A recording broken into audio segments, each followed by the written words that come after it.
नमस्कार, हम विमलेश कुमार और आप देख रहे हैं मेरा चैनल विमलेश कुमार ऑफिशियल। बात करने आए हैं आज महाराष्ट्र की। क्या महाराष्ट्र में सिंधे बीजेपी को धोखा देंगे?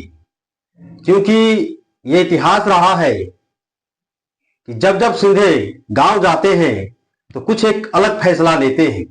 इस बार सिंधे अपने गांव चले गए हैं, अपने गांव सतारा चले गए हैं। वो ये बहाना बनाकर कि मेरे गले में खराश है। अरे भाई, गले में खराश है तो कोई गांव चला जाएगा क्या? अपने गांव सतारा गए हैं।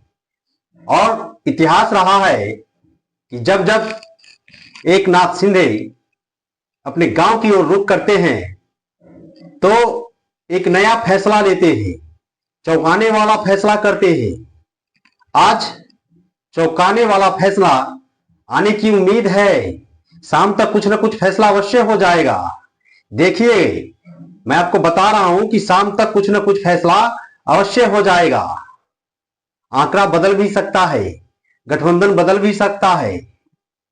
यह कहना गलत नहीं होगा। सूत्र के हवाले से खबर भी आ रहा है कि 57, 41 और 48 मिलाकर 146 बहुमत का आंकड़ा हो जाता है। तो इस बात से इनकार भी नहीं किया जा सकता कि एकनाथ शिंदे धोखा देंगे। इसलिए क्योंकि अजीत पवार जो एनसीपी शरद पवार से बगावत करके अपनी एक अलग पार्टी बना ली थी, वो चुनाव से पहले गठबंधन से अलग होने की बात कर रहे थे। तो उनका तो कोई भरोसा नहीं है। शिंदे अगर फैसला लेते हैं तो शरद, देखिए इस तस्वीर को देखिए, आप इस तस्वीर को देखिए। इस तस्वीर में जो एकनाथ शिंदे की शिवसेना है उसकी 57 सीट है और अजीत दा एनसीपी जो शरद पवार से अलग होकर एनसीपी बनाया है उसका 41 सीट है और इंडिया गठबंधन की 48 सीट है। जरा इन तस्वीरों को आप गौर से देखिए। क्या आपको नहीं लगता है कि ये तीनों आंकड़ा मिला दिया जाए, ये तीनों आंकड़ा का जोर मिलाकर 146 होता है श्रीमान, और 146 सीट सरकार बनाने के लिए काफी है। और एकनाथ शिंदे जब जब गांव जाते हैं तो कुछ चौंकाने वाला फैसला लेते हैं। अब सवाल है कि एकनाथ शिंदे नाराज क्यों है? एकनाथ शिंदे नाराज होने की असली वजह यह है कि एकनाथ शिंदे कहते हैं, सूत्र के हवाले से खबर है कि आपने मेरे योजना, लाडली बहन की जो योजना थी, उस योजना को प्रचार प्रसार करके महिलाओं का वोट, हमारे जाति का वोट, हमारे वर्ग का वोट आपको मिला है। क्योंकि मैं मुख्यमंत्री पहले से था, इसलिए मेरा अधिकार बनता है कि मैं मुख्यमंत्री बनूं। मेरे चेहरे के आधार पर मैं मुख्यमंत्री का उम्मीदवार था, उसके आधार पर मुझे जनता ने वोट दिया है। लेकिन बीजेपी कहती है कि ऐसा कोई वादा नहीं हुआ था।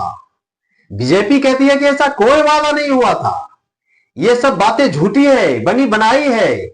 लेकिन शिंदे गुट नाराज इसलिए, शिंदे कहते हैं, उसका गुट कहता है, शिंदे गुट, कि अगर आप हमको मुख्यमंत्री का पद नहीं दीजिएगा साहब तो गृह मंत्री का पद दे दीजिए, हमें गृह मंत्रालय दे दीजिए मुझे। अगर वो भी नहीं चाहते हैं तो आप मेरे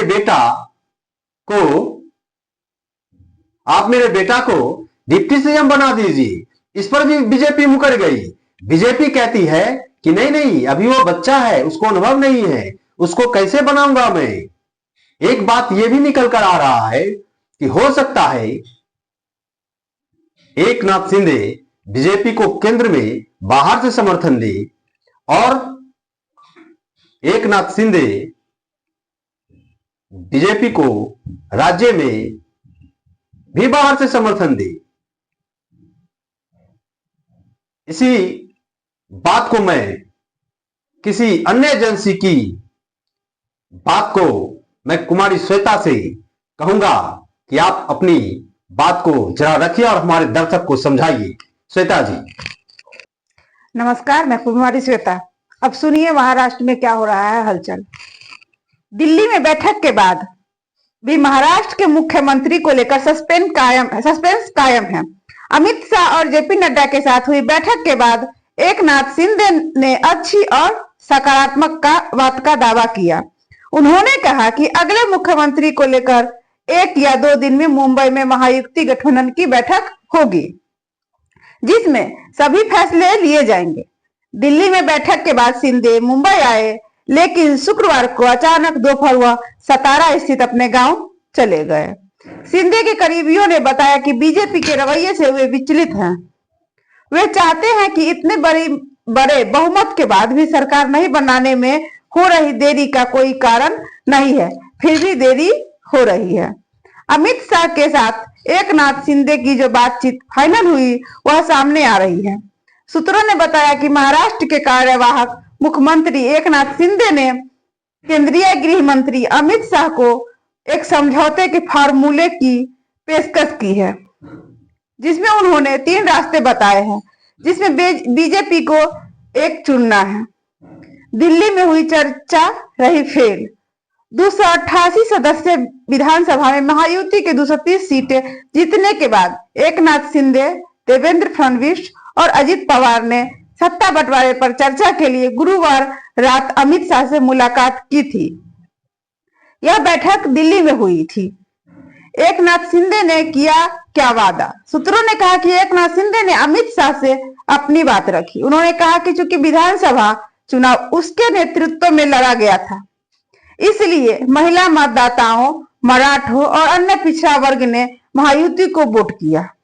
उन्होंने लाडली बहन योजना, आरक्षण निर्णय और विभिन्न समुदायों के लिए गठित सहकारी बोर्डों के कारण भी महायुति की जीत का जिक्र किया है।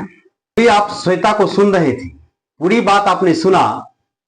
किस तरह का रवैया बीजेपी अपना रही है, सूत्र का कहना क्या है, आपने श्वेता की जुबानी भी सुनी। अब मैं पूछता हूं आपसे कि क्या ये सस्पेंस बरकरार नहीं है कि सरकार बदल भी सकती है? महाराष्ट्र का इतिहास भी रहा है कि चुनाव से पहले लोग किसी अन्य दल के साथ गठबंधन में होते हैं और चुनाव के बाद किसी और दल के साथ गठबंधन करके सरकार बना लेते हैं। लेकिन इतना आसान भी नहीं होगा शिंदे को, भाजपा से गठबंधन तोड़कर इतना आसान भी नहीं होगा शिंदे को कि दूसरी तरफ चली जाए, क्योंकि इससे पहले शिवसेना का हश्र आप लोगों ने देख लिया है। क्या हुआ? बर्बाद कर दिया गया शिवसेना। हर कोई तो नीतीश कुमार नहीं हो सकता, बिहार वाले नीतीश कुमार, जो जिधर जाएगा उधर की सरकार बन जाएगी। लेकिन सवाल ये भी है कि बीजेपी क्या इतने आसानी से शिंदे को जाने देंगे? बीजेपी क्या इतना बड़ा रिस्क लेगा? इतनी आसान नहीं होगी राह। हालांकि बीजेपी को भी एक तरफ डर है, नीतीश कुमार भी नाराज चल रहे हैं, नायडू भी नाराज चल रहे हैं। अगर शिंदे भी अपने 7 सांसद केंद्र सरकार से वापस बुला लिए तो केंद्र सरकार पर भी खतरा मंडरा सकता है। आप लोग को क्या लगता है? कमेंट करके आप लोग बताइए। मेरे वीडियो को सब्सक्राइब कर दीजिए। जय हिंद, जय भारत, धन्यवाद।